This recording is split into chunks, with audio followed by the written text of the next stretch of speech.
Hey, what's going on, people? It's your boy Levon. We're doing it one more time. Like to thank everybody for joining in, clicking in. I know you got like a million other things you can do, but trust me and believe me that I do appreciate you taking out your time and checking out another crafting conversation. I would have got here, I would have got started a little bit sooner, but I'm still learning the podcast thing, and I'm always going back looking at my old videos trying to get better. And yeah, I would have got started earlier, but I was trying to wipe my face down here because I got an oily face. I got oily skin anyway, but with the lights and the everything else, I'm a little self-conscious. So if I keep looking at myself, that's only because I'm trying to make sure sweat beads aren't right here on my forehead. But needless to say, just wanted to thank everybody for coming out, checking out another video, and without further ado, let's get into it. Um, Before we get into it, let me give you a little backstory. One of the podcasts that I like to check out is from the Black Athenians, the Funky Academic. Um I like checking out his videos because he does a very good job of mixing politics with philosophy. Mixing politics with philosophy. And I guess because he's a professor, he's good at teaching it to the layperson. And I consider myself a layperson. Sure, I read a lot, sure, I do a lot, but I still, it's good to follow people that are smarter, more intelligent than you because they can put game on you. And so, without any further ado, like I said, I want to give him his props because I was watching one of his videos, and he was making a comment about weddings. And I forget the backstory, but basically he was talking about how a lot of times in weddings, when it gets to the vows part, you have people that write their own vows, and then there's people who just use the standard regular vows. And really, you know, there's reasons to do both. But I like the way he described it because he was talking about how with some weddings, when people write their own vows, they write a lot of beautiful words, but they tend to leave the vow part out. Okay, so what do I mean by that? And just go back to some of the weddings you've been to. You might hear people when they write their own vows, they'll say stuff like, yeah, you're my moon, you're my star, you're my earth. I can't imagine life without you. You're the best thing that ever happened to me. You look so beautiful today. A lot of stuff sounds good, okay? But at the end of the day, did you make any vows, or were you just giving us a lot of beautiful words? Okay, because vows sound something like, I'll be with you for richer and poorer, through sickness and health, through death, do us part. See, those are vows right there. Those are promises. When you get married, you're making promises to somebody like, look, I'm going to be all the way down no matter what. Okay? And depending on how serious you take your vows, that keeps a lot of people together. You want to be a person of your word. That's why you have so many witnesses, because all these people that heard you, her family, his family, or in certain relationships, his and his family, or her family. Trust. I'm trying to be woke when I do these videos, so I want to make sure I include everyone. But needless to say, you have witnesses in the audience that witness you doing your vows. And like I said, he just talks about how there's a difference between sentiment and vows. Yeah, just think about it. Yeah, if you're married or plan to get married or just know what marriage is, would you rather a person tell you how beautiful you are, how you make them feel, things like that, or do you want somebody to make you some promises give you some assurances like, hey, if we get married, am I going to regret this? See, these are what vows are. And I like that analogy because it ties so well into politics, specifically the Democratic National Convention, which happened last week. I didn't get a chance to check all of it out. Part of that is for self-care.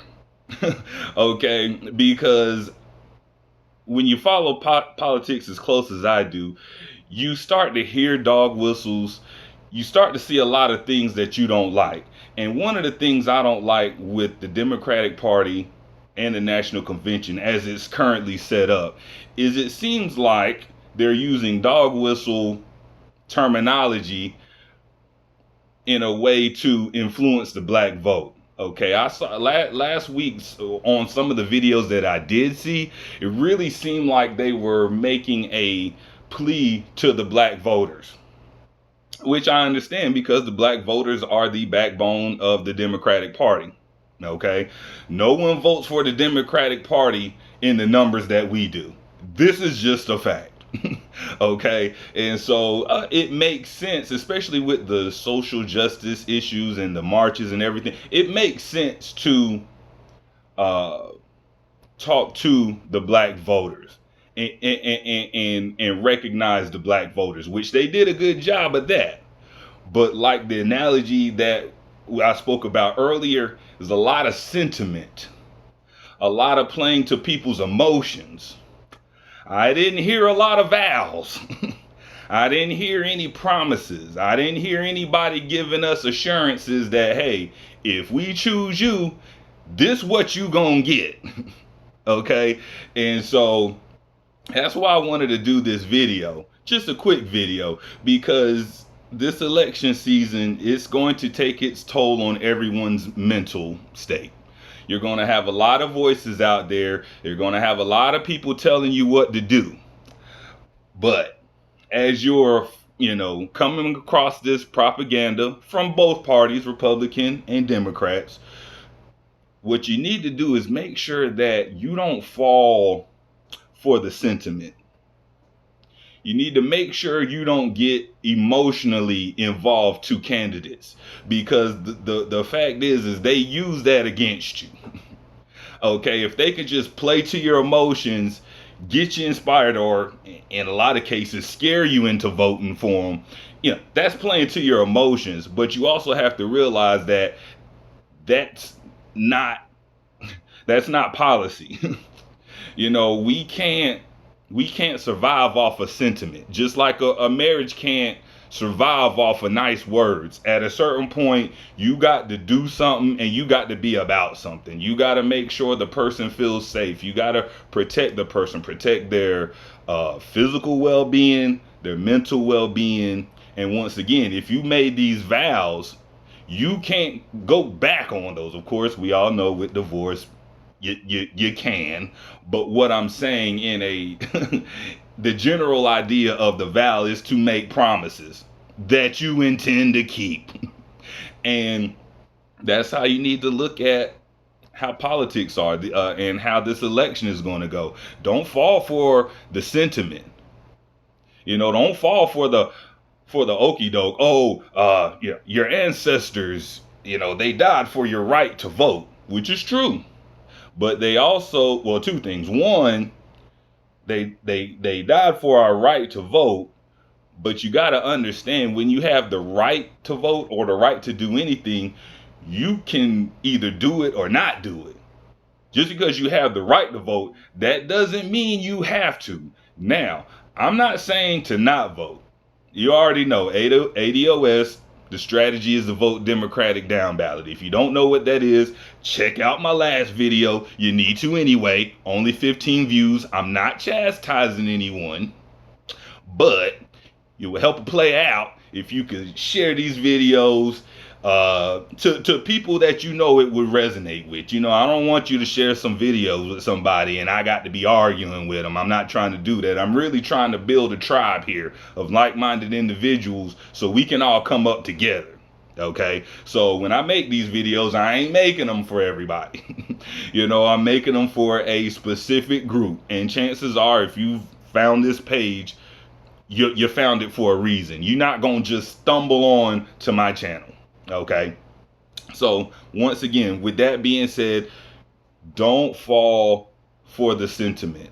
Don't fall for the emotional tugs at your heartstrings. Last week at the convention, you saw a lot of old school pictures of civil rights organizations and things like that, which once again, yes, our ancestors and the people that came before us, they put in a lot of sweat and tears for us to have the right to vote. But once again, like I mentioned, that's a right. We can do it or not do it. If we choose to do it, cool. I'm actually voting, and anybody I talk to, I tell them to vote.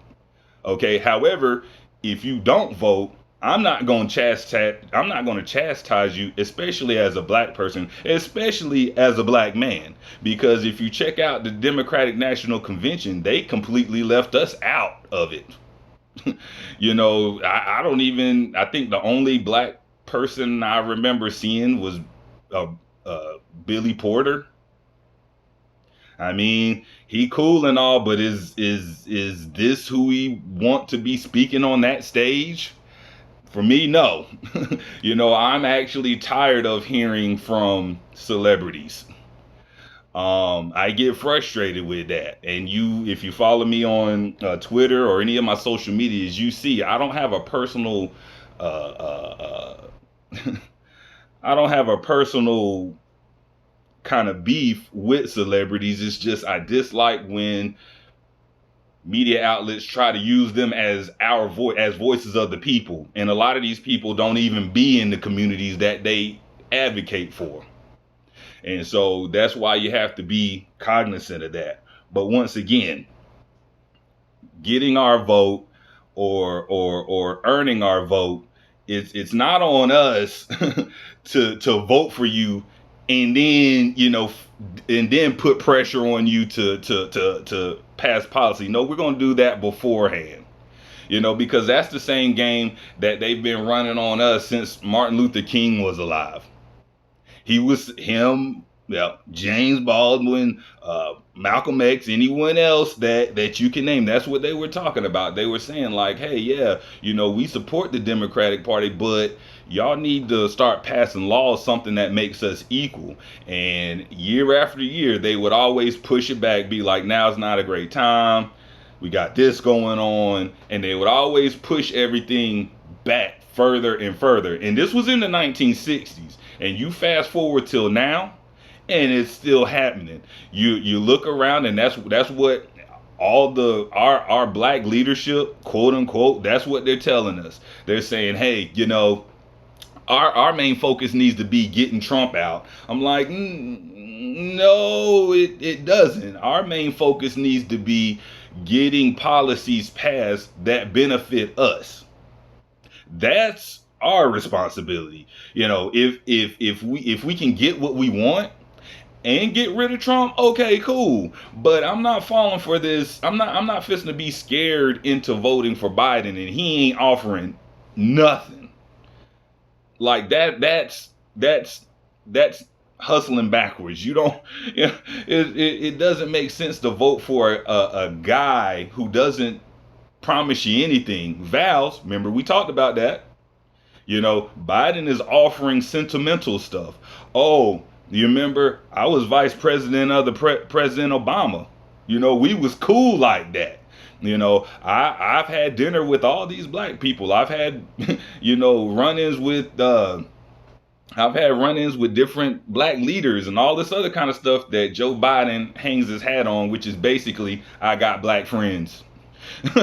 You ask him for policy, he don't give you no policy or what he's gonna do. Vows, he gives you sentiment. He tells you, oh, I like this music. Oh, when I was younger, I had this friend Corn Pop who was black and poor. Like we can't fall for that. And also keep in mind when it comes to right to vote, our ancestors actually died for our rights to be American and to enjoy all that what America has to offer. One of those rights is the right to own a weapon. Amendment 2, right? To bear arms. Yeah, no one ever browbeats black people into buying guns. They never say, hey, yeah, the ancestors, they died for your right to own guns, which is actually a fact. But they never promote gun ownership. They just beat us down about voting. Y'all need to vote. If you don't vote, it's spitting in the face of your ancestors. Well, is not owning a gun a slap in the face to our ancestors? I mean, I'm just going by the logic that's presented to me.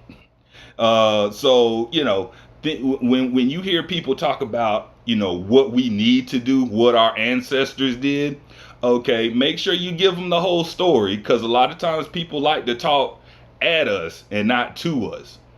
And so you need to like I said, you need to understand that uh, when it comes to voting, when it comes supporting these candidates, uh, I understand that Republicans aren't offering anything. I get that. That's what they do, is not offer stuff. Okay. But if Democrats aren't offering us anything either, what's the difference between the two? You see, like, I can understand why other people may not want Trump in, and I can understand why other people support Biden. I don't understand why black people are so supportive of Biden, knowing this man's history, knowing that he's the father of a lot of crime bills that ended up putting young black males in prison. And then what does he do? He follows that up with choosing Kamala Harris as his, I'm sorry, Kamala. Let me pronounce it right. Kamala is the black way. Kamala is the proper pronunciation, which is the Indian way. So I'm trying my best to remember to do that. Of course, when I see Kamala, I do pronounce it like that, but the proper pronunciation is Kamala, which from what I understand means lotus flower in Indian culture. So with that being said, like I said, this is a woman who's enforced those 1994 crime bills. So these are like two peas in a pod. And Joe Biden been in politics, what, 40, 45 years? You know what I'm saying? And so during that 40, 45 years, what have you done specifically for black people? Because you can go on YouTube and that boy Biden back in the day, that man sounded straight up like a Klansman. Straight up. I mean, straight up. This dude was unapologetic with his racism. As what we learned in Michelle Alexander's book, the New Jim Crow, in the 90s, Democrats had to prove that they not only were tough on crime, they had to, in order to win elections, they had to prove that they were going to be even tougher on crime, which we all know, if you're tough on crime, that means you're tough on poor people. Which means, and if you're tough on poor people, that means you're tough on black people. Like, let's just keep it real, okay? And so here it is, a guy who's responsible for, I mean, like I said, Biden is a true racist. You see what I'm saying? Like, he uses his white skin and his privilege to negatively impact black people, our race. ADOS. Not immigrants. Like immigrants, white people, other people may fall, they may get caught up in that large net, but we all know three strikes and these laws are made to catch black people up, not white people up. And that's why for the longest you get more time if you got caught up with crack than you would with cocaine. Essentially the same drug, but black people are more likely to have crack because crack is cheaper. Cocaine is a rich person drug, which is probably why I never did it. I never could afford it. When you start looking at cocaine prices, I'm like, no, I can't. Well, that and the fact you can die, but outside of that, I could never afford crack, so I could never afford cocaine. Now I could afford crack, but I mean, I grew up in the '80s, so they scared us to death of crack. Like, I was scared straight from the crack earlier, but I digress. Like I said, getting back on subject, like I said, Biden is, people say he's the lesser of the two evils between him and Trump. I don't know if that's the case. I mean, I know a lot of people say it, but I don't know if that's the case exactly. I mean, here it is. You got Trump, been in office for 4 years now. Obvious, he doesn't know what he's doing. Okay. He doesn't know. But one of the things about Trump is at least he spreads the he spreads the racism around. Like, it ain't just black people that's feeling the brunt of things. It's like everybody is getting everybody is feeling the pain on this. Whereas when Democrats are in office, they try to get they still give things to white people. Don't get me wrong. They still are in charge of increasing the wealth of white people, but they still offer things up to the gay community, immigrants, documented or undocumented. Let's keep in mind, Tone Talks just explained to us just a couple of days ago that that DACA, that was Obama's thing. That was an executive order. He didn't need anybody's permission. He just did it. You know what I'm saying? Like, I'm always hearing, when we start to debate Obama and what he actually done during his 8 years, everybody wanted to tell me what he couldn't do, even though his first 2 years he had a majority there in the Congress. We like to ignore that and just try to make it seem like, oh, well, Obama wanted to do the right thing, but the Republicans wouldn't let him. But then again, you fast forward to Trump and you see how much power the president actually has. And so when you see how much power they have, when you're starting to analyze candidates, you can't fall for the okie doke no more. You can't fall for the, oh, well, we'll work on it. It's like, no, are you going to give reparations or not? Are we going to do police reform or not? You see what I'm saying? Like we need actual stuff. We don't need sentiment. I don't need you to tell me that black women are, are the future. There is no future without black men attached to it. I'm sorry, but it's not. And once again, like I said, we're getting into sentiment now. A lot of Democratic ads, speeches are a lot of times they take time to shout out black women, and black women are awesome. I'm not against black women. However, we do need to acknowledge that during this whole campaign trail, black men have been largely ignored.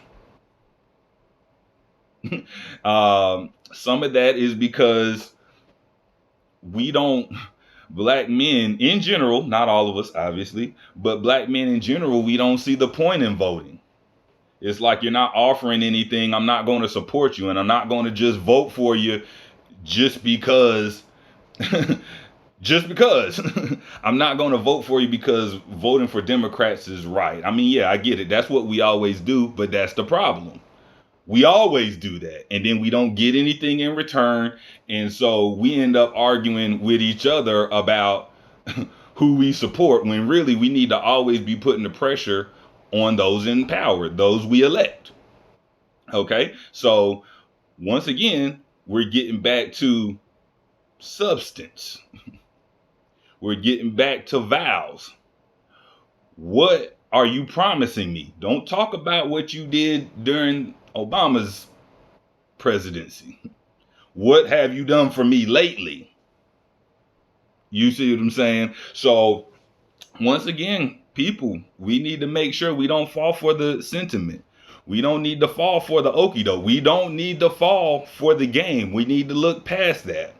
Like I said, I'm not trying to be argumentative, and I'm not even necessarily completely burying Joe Biden's chances. I mean, he still has a chance to start adopting some of the ADOS strategy and some of the stuff we want, and that would guarantee him a victory. But as it looks now, it looks like he feels like he has enough of the black vote and he's moving on.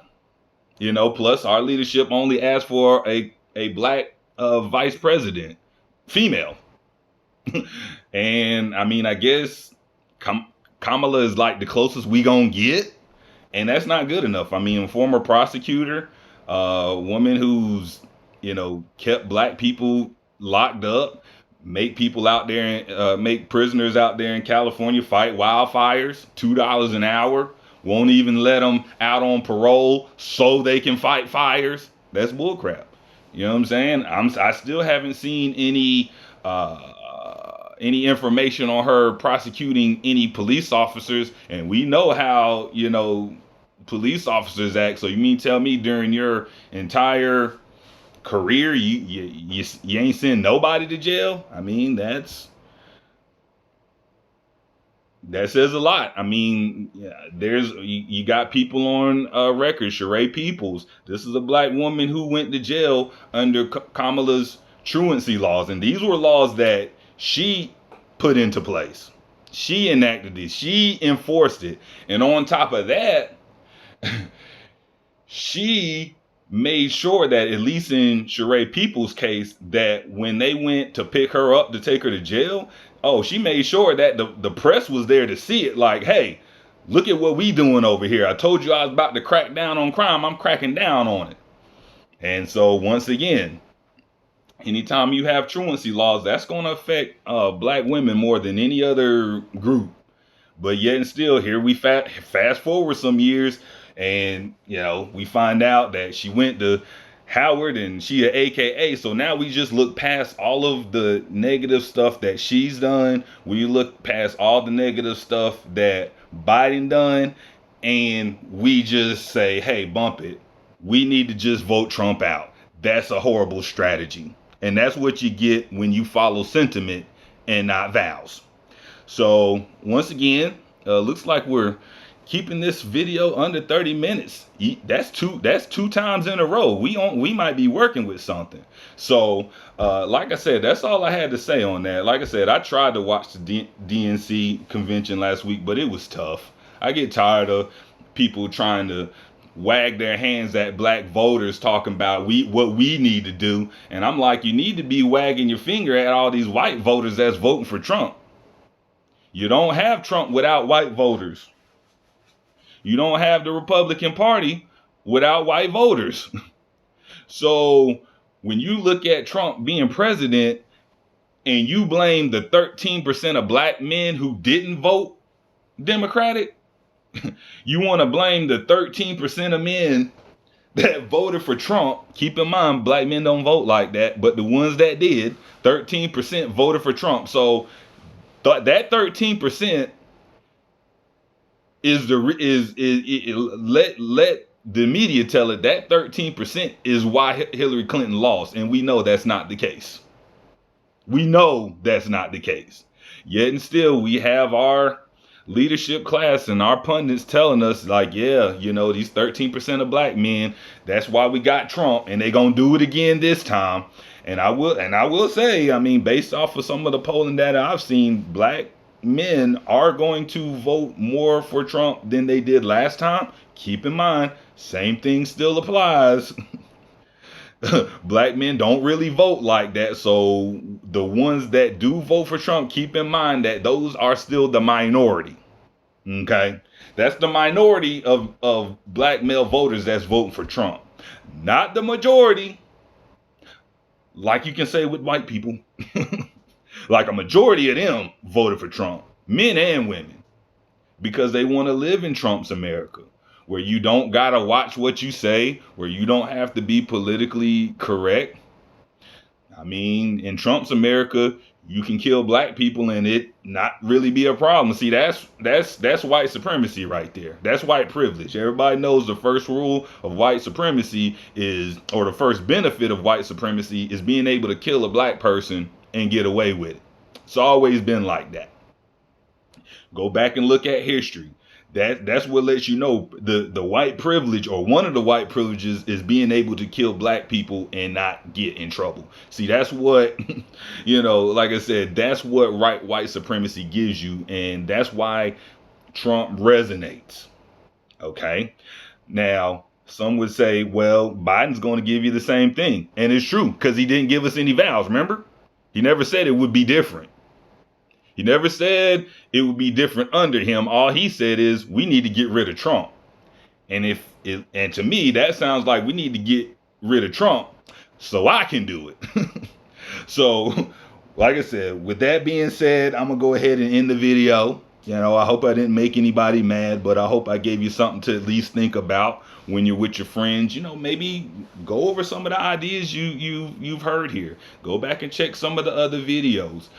Share them, discuss them. People that if you have podcasts or radio show or anything like that, you know, all my ideas that I put on these videos, I don't look at them as my ideas. Like, I want the world to talk about these issues. I think that's what would make things better, is if we talked about issues that we don't like talking about. I think that's where we start to see true progress. Just getting in an echo chamber and listening to a bunch of people that agree with you, that's not going to bring too much change. So once again, like I said, I thank you all for coming out. Like I said, we're keeping the video short. And look, I was working on this nice little, this is actually a blanket. It's big as heck, so I can't show you the whole thing. But as usual with our crafting conversations, I just be liking to show what I'm working on. It's just a super huge blanket. I mean, it's pretty solid right there. Way to keep myself busy, keep my mind occupied with all this madness that's going around. So once again, just want to thank you all for coming out. We'll try to do another video soon. I'll holler at you.